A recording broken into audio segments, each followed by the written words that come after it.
Hello students, welcome to my channel school from home. हम लोग class 7th की geography कर रहे थे और चैप्टर 2 मैंने करा दिया था। थर्ड है आर चेंजिंग अर्थ। तो स्टूडेंट्स वो समझो पहले आर चेंजिंग अर्थ में हमें क्या चेंजेस स्टडी करनी है, हमारी अर्थ कैसे चेंज हो रही है समझना है, उसको चेंज करने वाले फैक्टर्स क्या उन पे स्टडी करना है। तो इसको स्टार्ट करने से पहले जो हम ये देखें कि हमारी अर्थ जो है उसका मूवमेंट दो तरह से होता है। आपको पता है अर्थ हमारी मूव करती है, ठीक है ना। तो मूवमेंट कुछ तो इसमें जो अंदर से फोर्स लगते हैं उनके कारण होता है, एंडोजेनिक फोर्स, ठीक है ना। और कुछ जो है बाहर से जो हमारे कुछ एलिमेंट्स हैं उनसे हमारी अर्थ मूव करती है, उसको बोलते हैं एक्सोजेनिक फोर्स, ठीक है ना। तो हमारी इंडोजेनिक फोर्स जो होती है स्टूडेंट्स, फॉर एग्जांपल आपने देखा होगा अर्थक्वेक आता है, हमारा जो वोल्केनो होता है, तो वो हमारा एंडोजेनिक फोर्स के कारण होता है।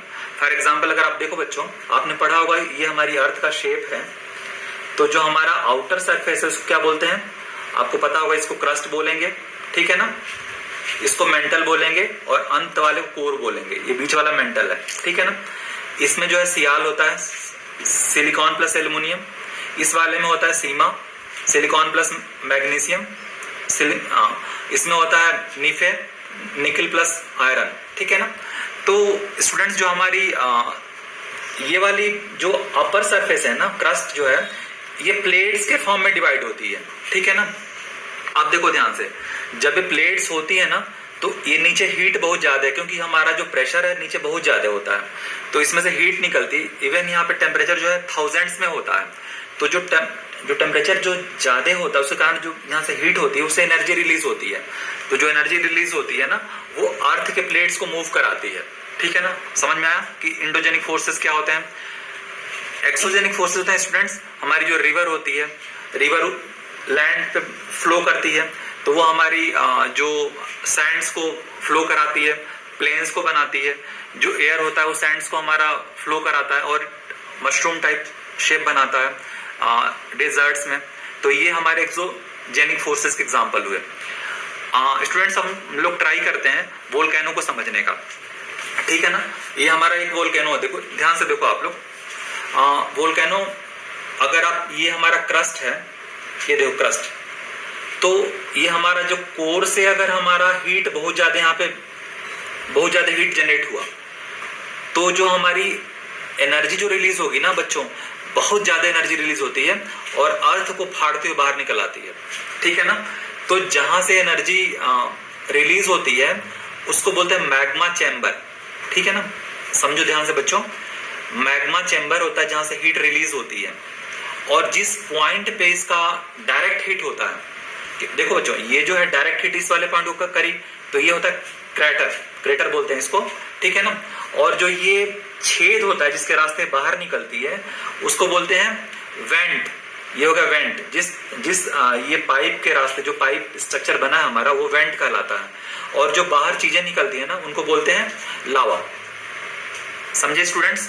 तो जो लावा ठंडा, ये गर्म लावा है बिल्कुल आग की तरह, ये ठंडा क्या बनता है बच्चों, मैग्मा।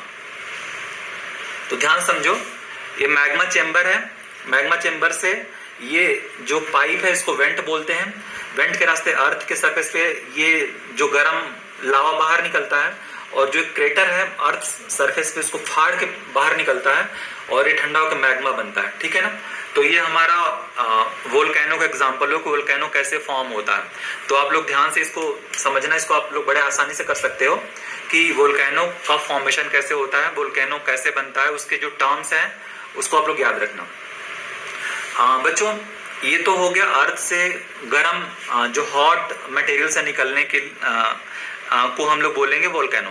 लेकिन कभी भी ऐसा होता है स्टूडेंट्स कि जो अर्थ है ना वो फटे ना, ये जो है ये वेंट क्रिएट ना हो, और केवल हीट से जो है ना ये इतनी एनर्जी रिलीज हो जाए कि जो प्लेटें हैं ना वो मूव कर जाए।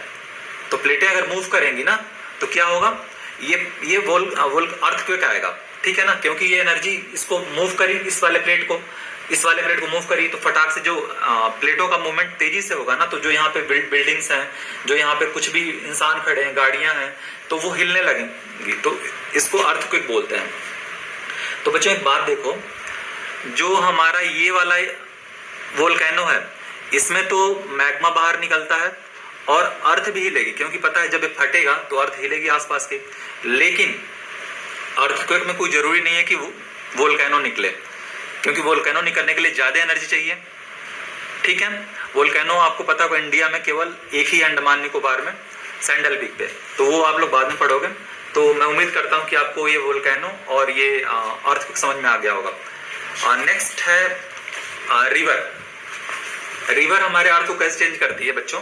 देखो, आपको पता होगा, आपने पढ़ा होगा क्लास 6 में कि जब रिवर माउंटेन से निकले, माउंटेन सपोज करो, माउंटेन है ये, तो यहाँ से सपोज और गंगा जी निकले, तो गंगा जी जब निकलती हैं तो बहुत फ्लो के साथ निकलती हैं, ऐसे ऐसे स्ट्रक्चर बना देती हैं।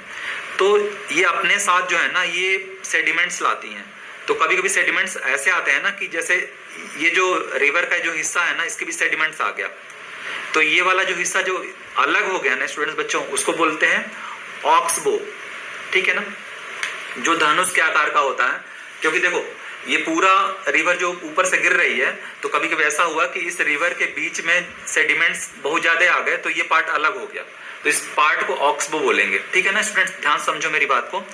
और अगर ये रिवर कहीं शार्प टर्न लेती है, जब शार्प टर्न रिवर लेती है, तो ये वाला हिस्सा जो बनता है बच्चों, उसको मिएंडर बोलते हैं, MEANDER, मिएंडर बोलते हैं। और जो ये पूरा रिवर का जो किनारा है ना, ये लेवीज बोलते हैं। ठीक है ना, जो इसका पूरा एरिया कवर करती है, ये इसका एक्सट्रीम पार्ट, ये लेवीज होता है, LEVES।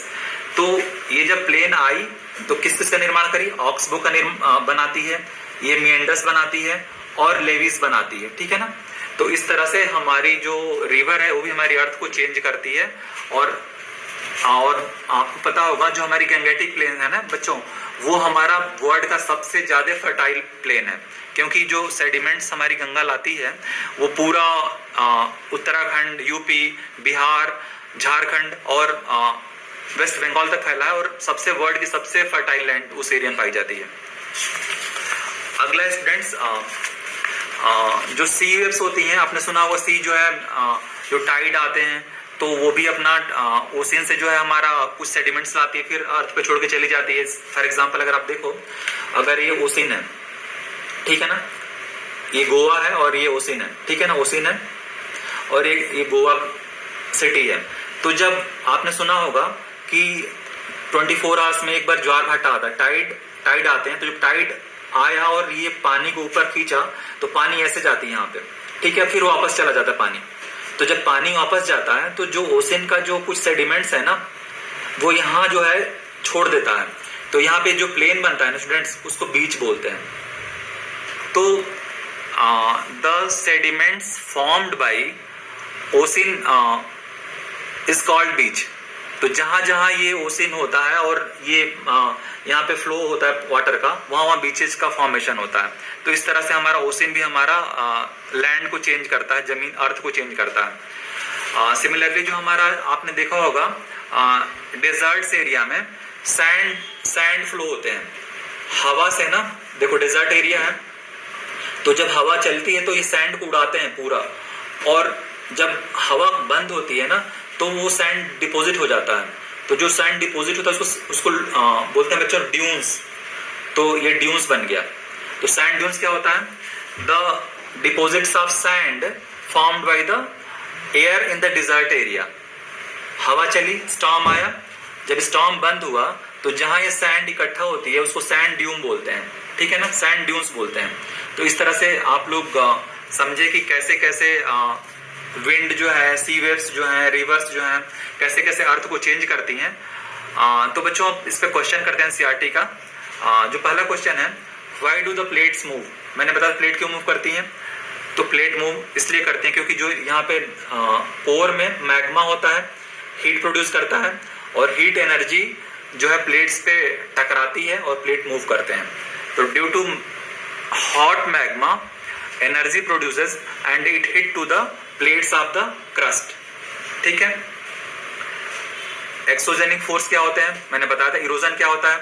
इरोजन होता है जब एयर से हमारा जो अर्थ पार्टिकल्स उड़ते हैं और एक प्लेस से दूसरे प्लेस पे जाते हैं, तो उसको बोलते हैं इरोजन। इरोजन वाला काम जो हमारा रिवर्स भी करती हैं, हमारा जो सेडिमेंट्स लाते हैं रिवर्स, वो भी इरोजन है, एयर इरोजन है, दोनों तरह से इरोजन होता है हमारा। नेक्स्ट क्वेश्चन है, how are flood plains formed? Flood के प्लेन कैसे बनते हैं? मैंने समझाया था कि अर्थ कैसे कैसे अपने रास्ते में सेडिमेंट्स लाती है और प्लेन का फॉर्म करती है। जो गैंगेटिक प्लेन है वर्ल्ड का सबसे बड़ा प्लेन है। बीच फॉर्म कैसे होते हैं मैंने बता दिया था। ऑक्स बाउज लेक्स क्या होते हैं मैंने बता दिया था। ये जो इसका एक स्ट्रीम है, वो बीच में इसके सेडिमेंट्स आ गए और सेपरेट हो गया, तो ये ऑक्स बाउ लेक हो गया, ठीक है ना। Next question, sand dunes. Sand dunes क्या होता है बच्चों? मैंने बताया था, ये जो सैंड उड़ा और यहाँ पे इकट्ठा हो गया तूफान जाने के बाद, तो यहाँ पे जो कलेक्टेड सैंड होता है उसको सैंड ड्यून्स बोलते हैं। Tick the correct answer. Which is not an erosional feature of the sea waves? कौन सा सी वेव का इरोजनल फीचर नहीं है? तो इसका आंसर होगा बच्चों ए, क्लिफ जो होता है वो नहीं है, क्योंकि सी केव जो होते हैं ना वो सी से बनते हैं, बीचेज सी से बनते हैं, क्लिफ जो है उससे नहीं बनता, ठीक है ना। The depositional features of the glacier is called, बताओ ग्लेशियर का डिपोजिशनल फीचर को क्या बोलेंगे स्टूडेंट्स? इसको बोलते हैं मोरेन बोलेंगे, ठीक है ना। ये इसका आंसर हुआ। Which is caused by the sudden movement of the earth? Sudden movement of the earth से क्या बनता है स्टूडेंट्स? सोचो, बताओ, मैंने पढ़ाया था। Sudden movement of the earth से क्या होता है बच्चों? अर्थक्वेक भी आता है और वोल्केनो भी आता है, मैंने पढ़ाया था अभी लेक्चर के स्टार्टिंग में। अर्थक्वेक और वोल्केनो दोनों जो है sudden movement of the earth से आता है। Mushroom rocks are found in the, mushroom rocks कहां फाउंड होते हैं? डेजर्ट्स में फाउंड होते हैं। Oxbow lakes are found in the river valleys. Oxbow lakes मैंने बताया रिवर वैलीज पाए जाते हैं। तो बच्चों आप इस चैप्टर को ध्यान से पढ़िएगा और इसके क्वेश्चंस को राइट करने की कोशिश करिएगा। मैंने सारा समझा दिया कि चेंज अर्थ में कैसे कैसे होता है, क्या क्या फैक्टर्स होते हैं। तो thanks for watching this video. जय हिंद। Hello students, welcome again to my channel school from home. हम लोग क्लास 8 में मैथ्स करे हैं अभी तक कुछ, और आज मैंने ज्योग्राफी स्टार्ट करा है। तो ज्योग्राफी का पहला लेसन है रिसोर्सेज के बारे में। तो बच्चों रिसोर्सेज होते क्या है पहले तो ये समझो। रिसोर्स क्या होते हैं? मैंने एक फ्लो चार्ट बनाया है, इससे मैं आपको ये लेसन में बस इतने ही कीवर्ड्स हैं, इसके बियॉन्ड कुछ भी नहीं। अगर ये आप समझ लो तो ज्योग्राफी आपके लिए बिल्कुल जस्ट इन फन प्ले में आप ज्योग्राफी को समझ सकते हो। तो स्टूडेंट्स, जो भी हम यूज करते हैं जिसकी कुछ यूटिलिटी होती है और जो हमारे नीड्स को सेटिस्फाई करता है, तो रिसोर्सेज क्या हो गए? जिनका कुछ नीड होता है, और ठीक है, और दूसरा क्या हो? Satisfy our needs and having some utility। मतलब कि ऐसी चीजें दुनिया में जो हमारे किसी काम की हो, मतलब हमारे मतलब केवल मेरे आपके नहीं, पूरे ह्यूमन काइंड के, पूरे मानव समाज के लिए जो यूजफुल होती है, दैट इज कॉल्ड रिसोर्स, ठीक है ना। अब देखो स्टूडेंट्स, आप समझो रिसोर्स को